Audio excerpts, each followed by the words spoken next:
Departure can be different things to many people.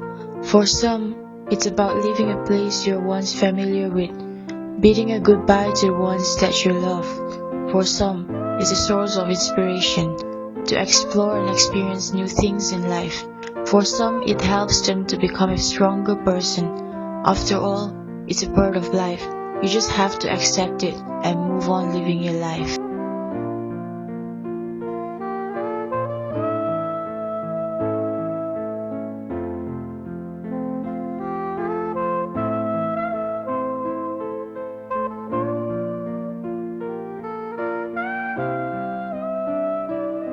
Forward, and that way you always have to depart.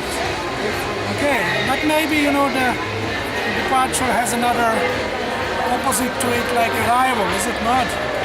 So as it is hard to know when you arrived somewhere. That's why most of the time you have to depart again. Okay, because it's like you feel easy or uneasy about the place you have reached.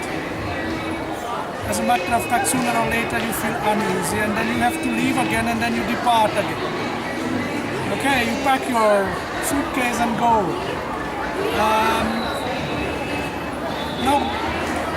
It also has an aspect of getting older. Whenever you become older, you have less and less mood to depart. You want to settle down and stay there, to see nice students every day, for example, to give interviews. It's a sign of being settled already, right? No, because I was looking at departure in terms of, see, whenever I go for a field study, I would be going very clearly away from my home, and that is not a problem. But then when I go there, I would be traveling across a lot of cultural centers, a lot of very new areas. For instance, I had been to Ladakh, and then I traveled all over Leh and then Kargil and Dras. So there is a sense of yarning, as in when we go there, we see all of that. When I depart from that area, there is a sense of missing it out. So that kind of departure, it haunts me. So now when I think back, whatever I did in Ladakh, or what I would have done in many of the areas, I traveled over North Karnataka or Tamil Nadu, or when I went to Sikkim, that is departure for me. Departure from the familiar surroundings, and then the yearning of wanting to go back, the yearning to travel, to go to other areas, to stay there. That is a sense of departure for me, because basically I am rooted in Bangalore. I have always lived in one area. So I look forward to depart from my area rather than feeling sad. The most significant departure, right? Yep. Of course, is coming to Bangalore from my country. I'm from Zimbabwe, by the way. So that was the most significant departure in my life, mainly because I left so many people I treasure in my life. Like, my whole life is based on those people. It's based on my family, especially my grandma. Like, the most impact I felt was leaving my mom and my grandma, because they were like the most important people in my life, and my young sister as well. So when I left them, it had an impact on me, a negative impact, and I never really got over it. Up to now, I still miss them a lot. I'm from Korea, and I come to India as an exchange student program. Actually, I don't miss my country and I don't miss my home, because I love India so much. In my country, my friends are really hard life to get a job. In Korea, too much competition and too much stress because of the people. People really, how can I say that? Too much care about the other people. They afraid their other people's, or what are they thinking? What do they think about me? What are they talking about me? But in here, I don't have to care anybody. So I like that's why I don't miss anything from my country. I don't have dog. I don't have cats. I don't have girlfriend also. I break up with her for a long time ago. Yeah, actually not for a long time, but I don't miss her anymore. Yeah, that's why I'm not departure anything from Korea. I departure something stress. Yeah, I threw it away. I threw it away. In here, no stress. Yeah, it's good for me. Yes, I feel very, very sad. I feel there is an emotional tug because primarily for the reason that coming from the background of history, whenever I go to a territory, I'm more interested in looking at the historical roots of that area. So it could be I'll be visiting their structures, the local market, and then the old part of the city, and then I'll be talking to the families there and staying with the families. So it's not the usual tourist kind of a travel that I undertake. So whenever I depart from an area, I will always have this sense of sadness that I'm going away. I may not be able to come back, once more.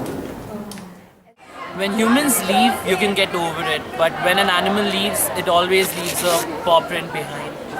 That's true in my case because I loved my dogs more than anything. And when my dogs passed away one by one, it was difficult initially to get over it, but then life goes on, you learn how to cope up with it. And for me, the way I tried to cope up was I wrote a lot of poetry. And to compensate for my dogs, I started adopting a lot of dogs. And when I say adopting, I picked them up from the streets, brought them home and looked after them because dogs, whether what breed, it doesn't matter. But every dog craves love. And that's what I tried to do. And I tried to provide them with the unconditional love, which people did not. I mean, these days people just want the street dogs to be dead because they're a nuisance. But I don't think so. Street dogs are as good as any other dog you can find in a good pet store. So there shouldn't be any discrimination. And my message is clear. Adopt dogs rather than buying them. It promotes puppy milling. And every time I, for one, when I pick up a dog, I know deep down that my dogs who are in heaven, who crossed the rainbow bridge, are happy at the moment. So that's all. Thank you. I made a scene at the airport. Okay. The first day I came, I made a scene at the airport. Like my girlfriend, she came to say goodbye. Well, I didn't want to let her go, and well, I didn't care who was looking. My mom was there. She was watching me hugging my girlfriend for the first time. She didn't even know I had a girlfriend. But when I was leaving, it was so intense. Well, I had to hug her, okay? I had to hug her, so I never really got over that as well. I never really got over that. And about how I deal with that, how do I deal with that? Okay, I chat with them on Facebook, WhatsApp, Instagram, but it's not enough. So there's no way of dealing with it. I miss them, there's no way of dealing with it. It's just adjusting, but there's no way of dealing with that. One thing I have realized is that sadness can be brought down through revisiting that area, through revisiting those areas, not necessarily in a physical manner, but by looking at the various photographs and recordings that have been brought. So I carry back a lot of photos, and these photos have a very individual perspectives in them. For instance, when I went to Leh, I traveled or I visited the old part of Leh, which tourists don't go. Now that is the best essence of Leh for me. So when I revisit those photographs and go through those photographs, it helps me deal with that sadness. Departure have different meanings in each of our lives. For some, there is desire to depart from one's place to explore. On the contrary, there is longing for others to go back to the place they have departed.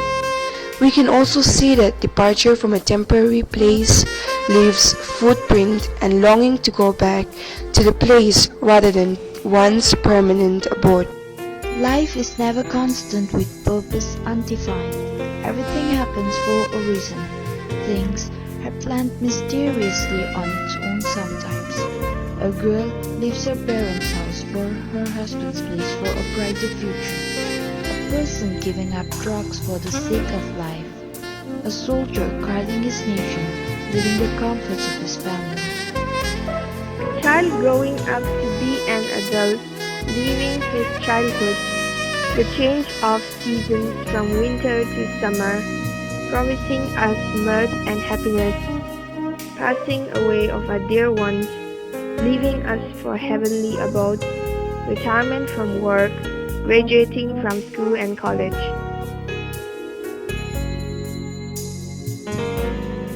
Airport terminals betray many thoughts as life passes and we depart from friends.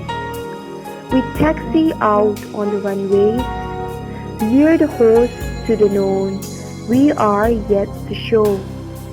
Goodbye moonlight, welcome sunshine. Prepare to fight in the battlefield. In this city of strangers, we were clueless. Little did we know of our future ahead. It was the beginning of hope and clarity. The pen meets the perfect paper. The ocean is so big, so much to see, so much to give, and so much to take.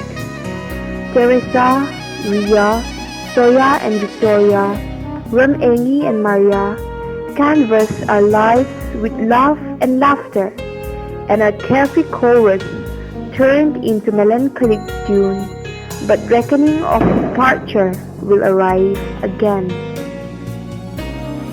We would like to give our gratitude to Sey Kiso, who gave us this opportunity to experience a new way of learning. In this life struggle, change is certain, departure is inevitable. Sometimes you need to take a departure from something that's usual to you to something that's slightly different in order to get inspiration. The only certain freedom